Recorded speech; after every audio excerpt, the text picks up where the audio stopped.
Have you ever looked at your life and wondered, how did I get here?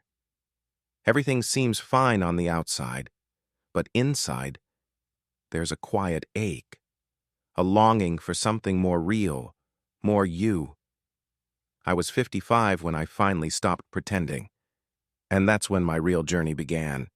If you're listening to this, maybe, just maybe, it's time for yours too. Pause.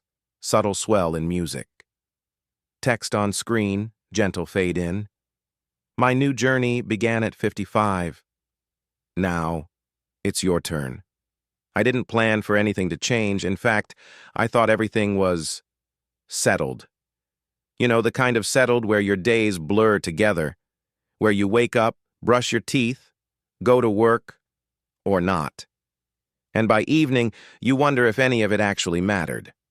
I was 55. And on the surface, things looked fine. I had done my part, worked hard, raised kids, paid the bills, stayed married, put myself aside more times than I could count. Because that's what we were taught, wasn't it? To be responsible, reliable, to keep going, no matter what. But no one warned me about the silence, the kind that comes after everyone else has gone off to live their lives. When the phone doesn't ring as much, when the house is too quiet, when you look in the mirror and feel invisible. I remember the day it shifted. It wasn't dramatic, no loud fight, no major crisis. It was a Tuesday.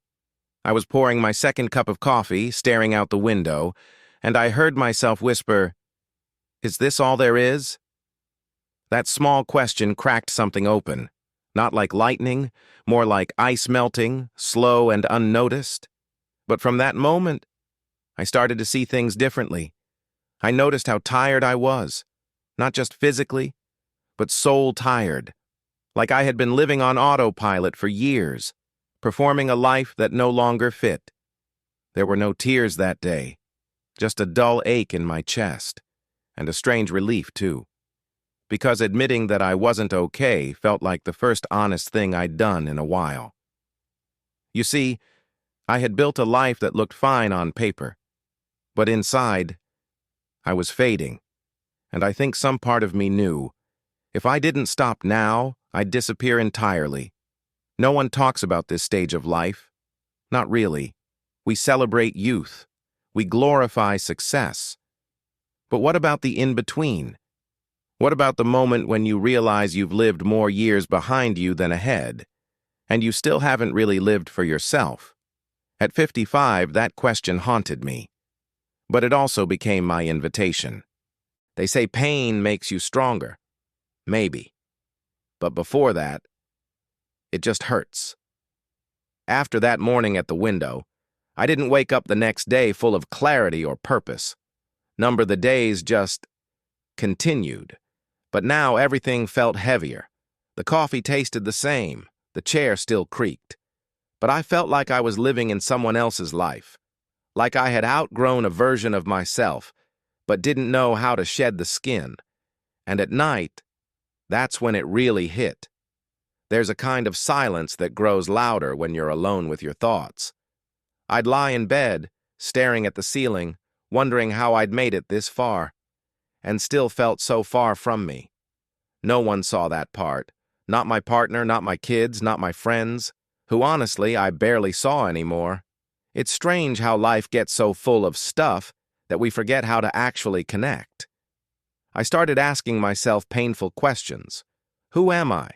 When I'm not useful to anyone else? When I'm not needed? Do I even know how to be me, outside of the roles I've always played? Father, provider, peacemaker, steady hand, man who never complains. But inside, I was aching. There were nights I couldn't sleep, not from noise, but from a restlessness deep in my chest. Like something in me was trying to break free, and I was holding it down with both hands. I wanted to cry sometimes, but the tears wouldn't come. Not because I wasn't sad, but because I had trained myself for years not to feel. There's a quiet grief in realizing you've ignored your own heart for decades. in being everyone's rock, and never your own shelter. You learn to perform strength so well, you forget it's okay to fall apart.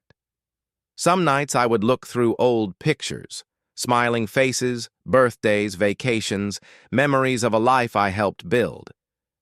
But something always felt missing. I was there, but not fully. Always the one behind the camera, always the one driving, paying, fixing, planning, but never truly being. That absence, it stayed with me. And then came the guilt. How could I be ungrateful?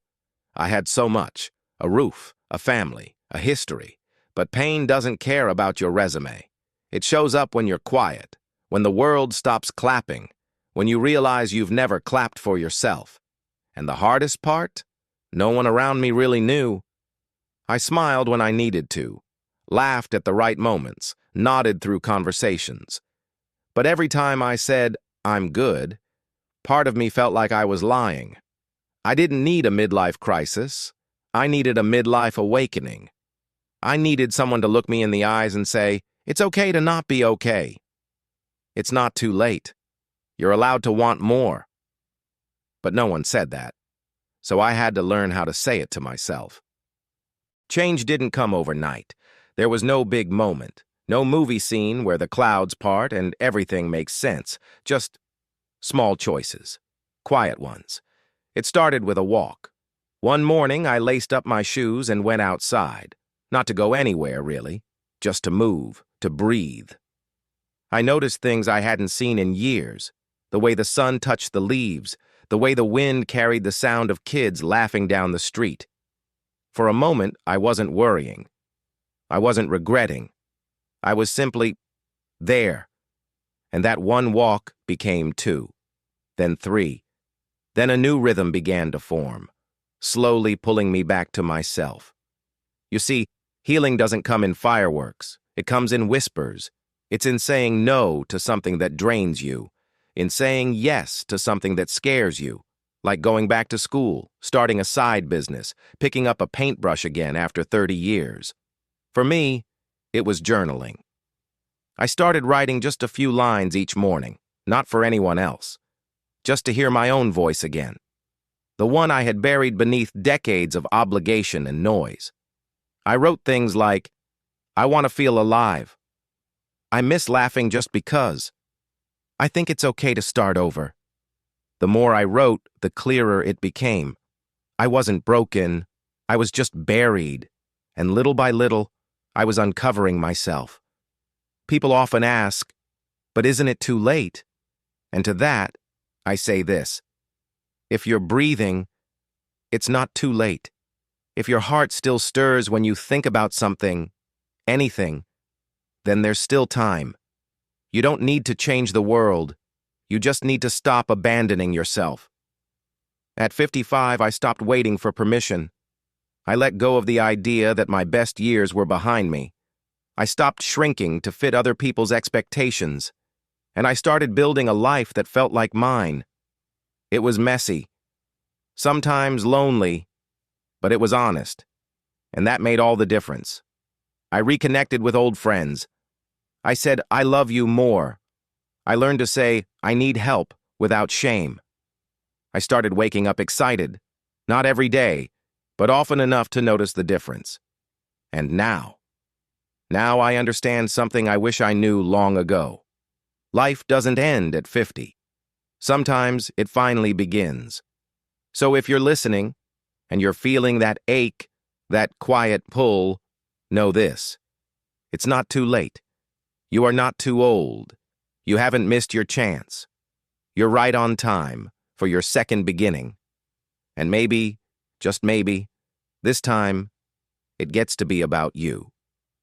If this story spoke to something inside you, if you've ever felt like it might be too late, and now you're starting to wonder if maybe it's not, then I'd love to have you here. This channel is a space for second chances, slow mornings, honest reflections, and real, grown-up courage. So if that sounds like home to you, go ahead and hit subscribe. Not just for me, but for you. For the version of you who still believes there's more waiting ahead. Because there is. And we're just getting started.